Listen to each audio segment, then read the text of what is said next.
Bonjour, aujourd'hui on va faire un exercice sur les variables d'état. Donc comment peut-on démontrer que certaines variables sont des variables d'état ou bien des fonctions d'état, ou bien comment peut-on démontrer que on va avoir une équation d'état. Par exemple, dans notre cas, on va prendre l'équation des gaz parfaits, PV est égal à nRT. On va démontrer que cette équation est une équation d'état. Donc, équation d'état. Donc, elle relie entre les variables d'état.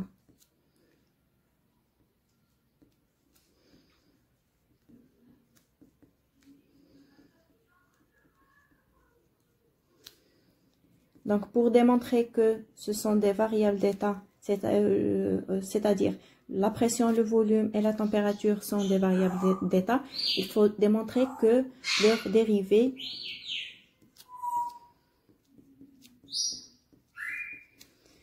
ce sont des différentiels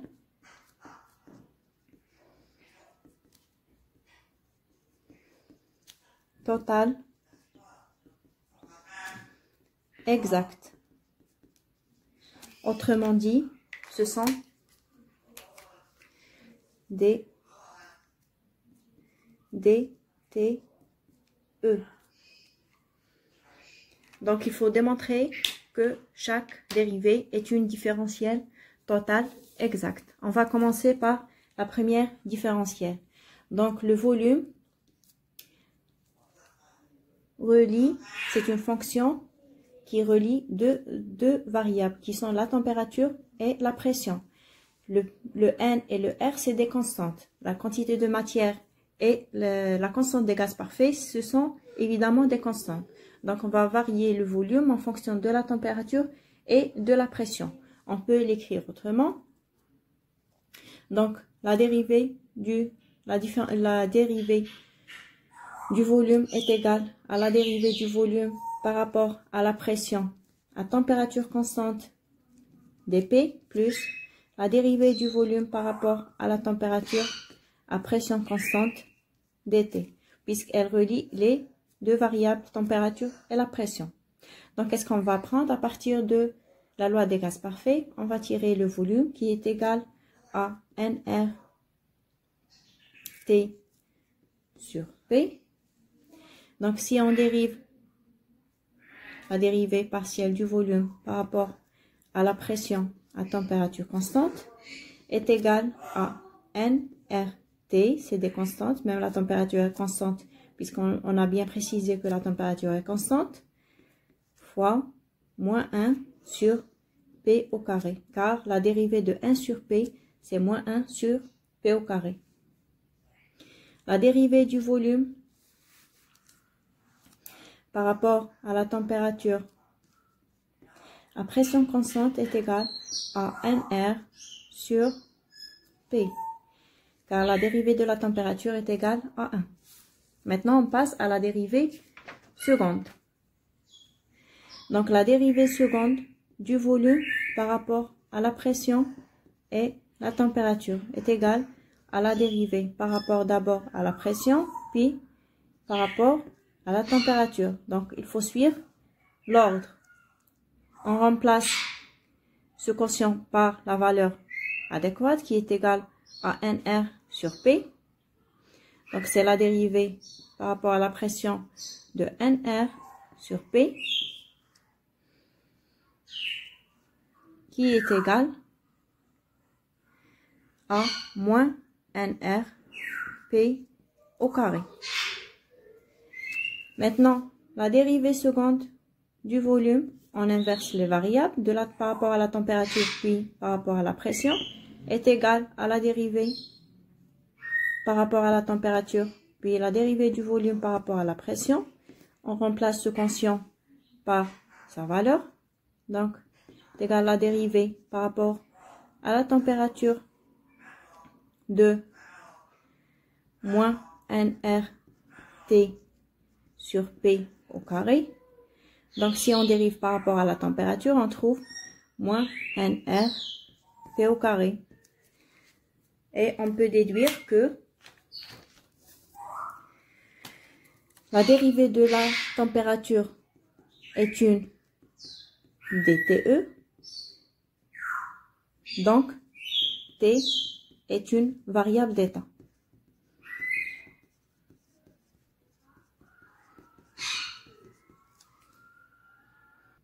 Donc, par cette façon, on a démontré que la température est une variable d'état. On va faire la même chose pour la pression. Donc, la pression est en fonction des deux autres variables. Donc, P en fonction de T et V. À partir de la loi des gaz parfaits, on a la pression est égale à nRT sur V. Donc, on peut écrire que dP est égal à la dérivée de la pression par rapport à la température à volume constant dt plus dP sur dV, la température constante dV. Donc, on va essayer de faire la même chose. D'abord, la dérivée de la pression par rapport à la température. Qu'est-ce qu'on va avoir? À volume constant. Donc, la fonction c'est P est égale à nRT sur V. Si on dérive la pression par rapport à la température à volume constant, on tire les constants. Donc, nR sur V est une constante. Et la température, sa dérivée est égale à 1. La dérivée de X est égale à 1. Donc, on va faire la même chose pour le deuxième terme. dP sur dV à température constante. Donc, qu'est-ce qu'on a comme constante? nR, T, c'est des constantes. La dérivée de 1 sur V, c'est moins 1 sur V au carré. Maintenant, on passe à la dérivée seconde. Donc, la dérivée seconde de la pression par rapport à la température et par rapport au volume est égale à la dérivée par rapport à la température de la dérivée de la pression par rapport au volume. On remplace ce terme par sa valeur, donc est égal à la dérivée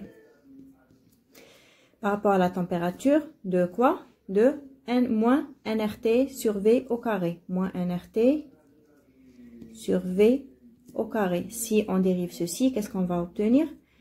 Moins N R sur V au carré.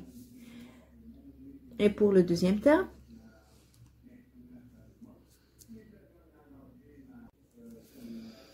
la dérivée seconde de la pression par rapport au volume puis par rapport à la température est égale à la dérivée par rapport au volume du quotient dP sur dt. On va remplacer ceci par sa valeur.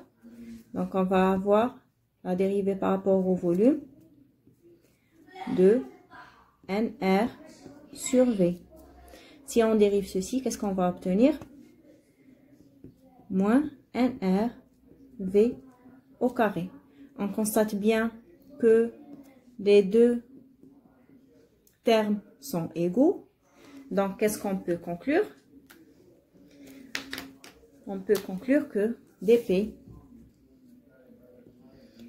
est une DTE, donc P est une variable d'état.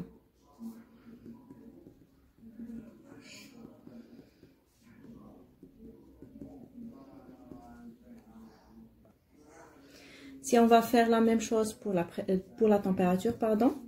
Donc, la température est fonction de la pression et du volume.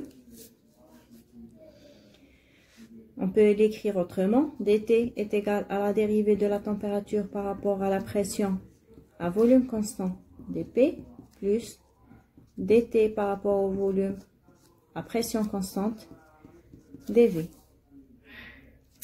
Donc, dt sur dP, vous pouvez la calculer, est égal à V sur nR dP plus dt sur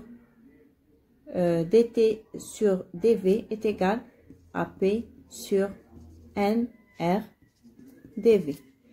Si on veut calculer la dérivée seconde, donc la dérivée seconde de la température par rapport à la pression et par rapport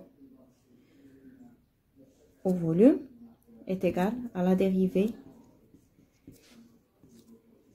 par rapport à la pression de dt par rapport à dv est égal à la dérivée par rapport à la pression. On remplace ce terme par sa valeur équivalente. Donc, P sur NR est égal à 1 sur NR. La dérivée seconde de la température par rapport au volume, puis par rapport à la pression, on va faire la même chose.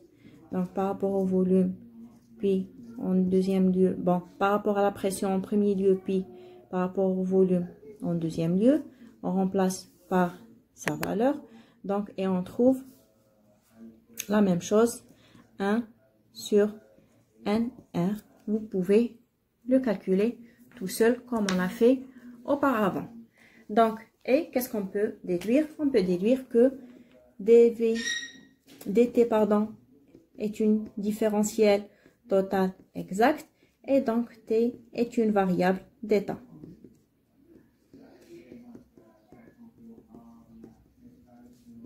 Et par conséquent, on peut déduire que l'équation PV égale à nRT, l'équation des gaz parfaits, est une équation d'état.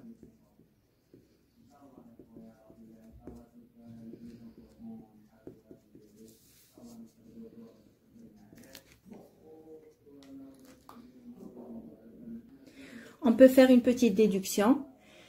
Donc, si on veut calculer dV, la variation du volume par rapport à la température à pression constante, fois. Maintenant, on varie. On a calculé la variation du volume par rapport à la température. Maintenant, on varie par rapport à la pression et non pas par rapport au volume. À volume constant. Donc, on varie une variable et on maintient l'autre constante. Puis, la dérivée de la pression par rapport, on a dérivé par rapport à la température. Maintenant, on dérive par rapport au volume à température constante. Donc, on remplace par ces termes. Ces termes ont été calculés auparavant. Donc, on peut les remplacer. Vous pouvez reprendre la vidéo et voir les valeurs. Sinon, vous pouvez les calculer tout seul. Donc, est égal à NR sur P fois V sur NR fois moins NRT sur V au carré. Donc, égal, on simplifie le volume avec le volume, on obtient un seul volume et NR sur PV est égal à 1. Pourquoi? On a PV est égal à nRT, donc nRT est égal, donc bon, c'est la même, je m'excuse, bon, c'est la même, c'est l'équation, donc nRT c'est PV, on remplace nRT par sa valeur, donc si on remplace nRT par PV, qu'est-ce qu'on va obtenir? PV moins PV sur PV, et on va avoir moins 1. Donc, cette équation, on peut l'utiliser dans d'autres équations telles que les coefficients thermoélastiques d'un fluide. Les coefficients thermoélastiques d'un fluide. Qu'est-ce qu'on veut dire par les coefficients thermoélastiques? On a 3 coefficients. Donc, le premier, c'est le coefficient de dilatation thermique à pression constante. Alpha est égal à 1 sur V, la dérivée du volume par rapport à la température à pression constante. Le coefficient de compressibilité isotherme, donc Xi est égal à moins 1 sur V, la dérivée du volume par rapport à la pression à température constante. Et le coefficient de variabilité de pression à volume constant, bêta ou bien B, est égal à 1 sur P, la dérivée de la pression par rapport à la température à volume constant. On peut déduire, d'après l'égalité calculée auparavant, donc dP sur dV, dP sur dV, fois dV sur dt, fois dt sur dP, donc on l'inverse, est égal à, bon, dt sur dP est égal à moins 1. Donc, cette équation, c'est l'équation calculée auparavant. Donc, à partir de cette équation, on peut déduire que alpha est égal à B fois Xi fois P. Donc, c'est une égalité qui est facile à faire. Qu'est-ce qu'il faut faire? Donc, en transvase, donc dv sur dt est égal à alpha fois v, dv sur dp est égal à moins v sur xi. Et dans cette équation, il faut inverser. Donc, dp sur dt, c'est b fois p, et dt sur dp, c'est 1 sur b fois p. Par égalité, on peut facilement déduire cette équation. Je vous remercie pour votre attention.